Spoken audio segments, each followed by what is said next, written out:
বন্ধুরা এখন দিয়ে দিয়েছি ভেজে রাখা আলু আর বরবটি, আর দিয়ে দিচ্ছি সয়াবিন।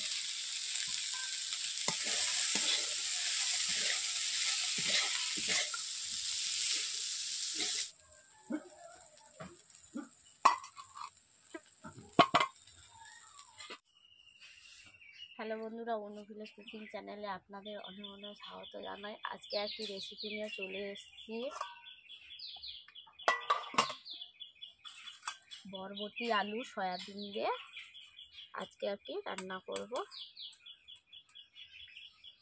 দেখতেই পাচ্ছেন এই রেসিপিটি করব। আপনারা এই রেসিপিটি প্রথম থেকে শেষ পর্যন্ত দেখতেই থাকুন, স্কিপ না করে দেখবেন। ভালো লাগলে লাইক কমেন্ট এবং শেয়ার করে সাবস্ক্রাইব করে দেবেন। এই বরবটি আলু আর সয়াবিন দিয়ে যে রান্নাটা করব আজকে নিরামিষ পদ্ধতিতে, কোনো আমিষ পদ্ধতিতে রান্না করব না। আপনারা রেসিপিটি দেখতেই থাকুন আমি কেমনভাবে রান্না করছি।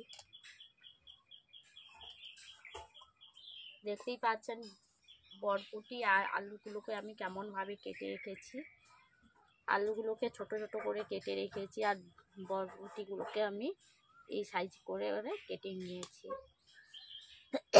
কেটে নিয়ে ধুয়ে নিয়ে চলে এসেছি রান্না করার জন্য। আমি এখন উনুন জ্বালিয়ে নিচ্ছি। বন্ধুরা দেখতেই পাচ্ছেন আমি প্রথমে উনুন জ্বালিয়ে ফেলেছি, কড়াইও বসিয়ে দিচ্ছি।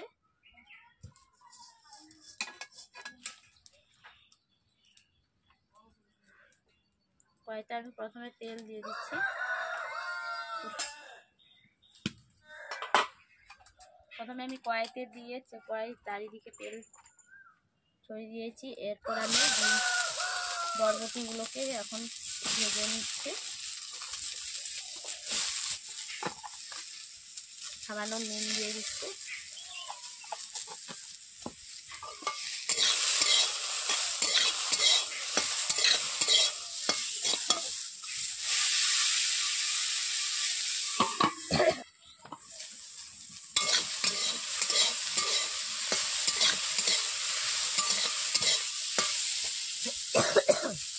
বন্ধুরা দেখতেই পাচ্ছেন আমি ঢাকনা দিয়ে দিয়ে বরবটিগুলোকে ভেজেই নিয়েছি। এখন কড়াই থেকে আমি তুলে নিচ্ছি।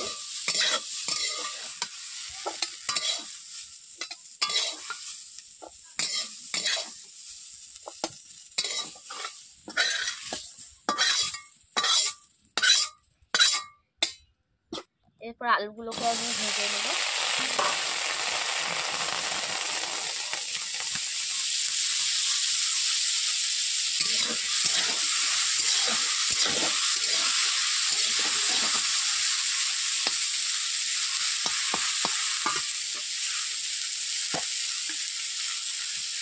এটা নুন দিয়েছি স্বাদ মতো নিয়ে মাঝে মধ্যে।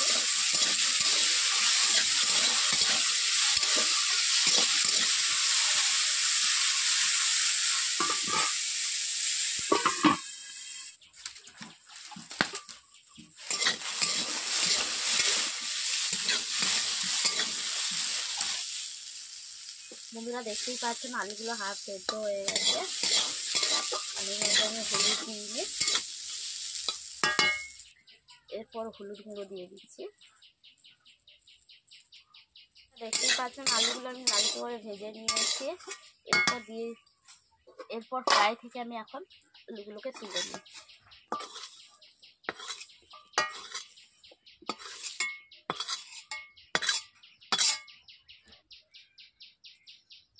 বন্ধুরা কড়াইতে প্রথমে একটু তেল দিয়ে দিচ্ছি।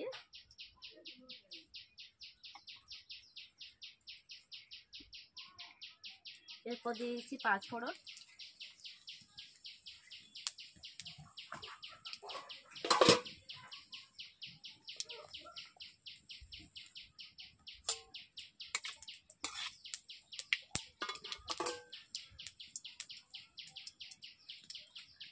আদা দেওয়ার আগে আমি হলুদটা দিলাম, কারণ আদাটা যাতে ছিটকিয়ে না যায় তেলের মধ্যে, এই জন্য আমি আদার আগে হলুদটা দিয়ে দিলাম।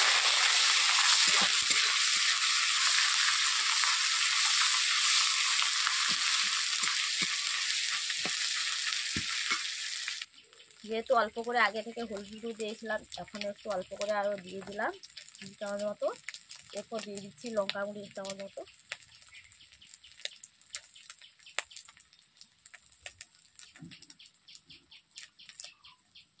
অল্প করে জল দিলাম।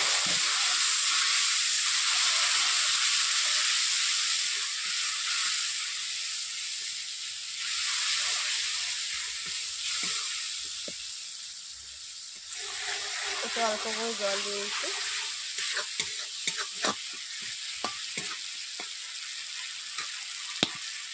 সবগুলো মশলা দিয়ে আমি এখন কষিয়ে নিচ্ছি ভালো করে। এরপর এখন দিয়েছি জিরে বাটা। বন্ধুরা এখন দিয়ে দিয়েছি ভেজে রাখা আলু আর বরবটি, আর দিয়ে দিচ্ছি সয়াবিন।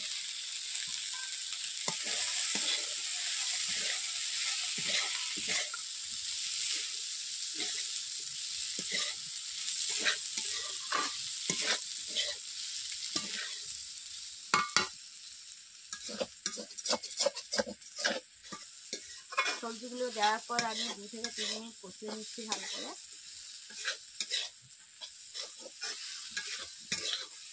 একটু অল্প করে জল দিয়েছি বন্ধুরা।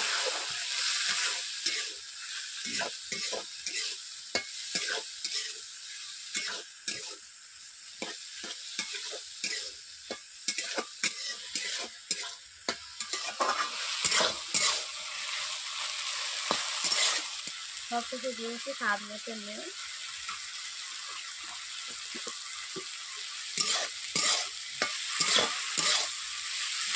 জল দিয়ে একটু ভালো করে আমি কষিয়ে নিচ্ছি বরবটি আলু সয়াবিনগুলোকে।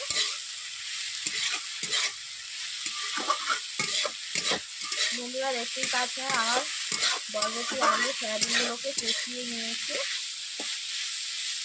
ভালো করে। তেল ছিঁড়ে আসছে, কষানো হয়ে গেছে। এরপর এখন জল দিয়ে দিচ্ছি।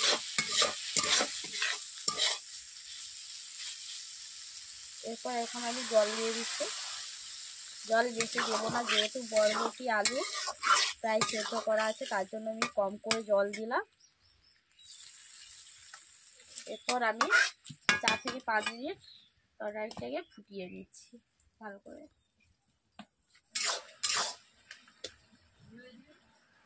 দেখতে পাচ্ছেন আলুগুলো ভালোভাবে সিদ্ধই হয়ে গেছে। জুস ফুস রাখবো না, কষা কষাই রাখবো তরকারিটা। সবশেষে দিয়ে দিচ্ছি এলাচ গুঁড়ো।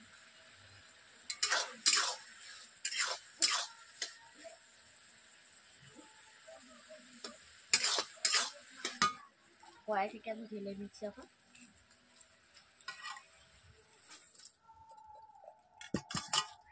বন্ধুরা এই রেসিপিটি কেমন লাগলো তা অবশ্যই কমেন্ট করে জানাবেন। আমি যেমনভাবে রান্না করলাম আপনারাও বাড়িতে এইভাবে ট্রাই করবেন। পুরো নিরামিষ পদ্ধতিতে রান্না করলাম।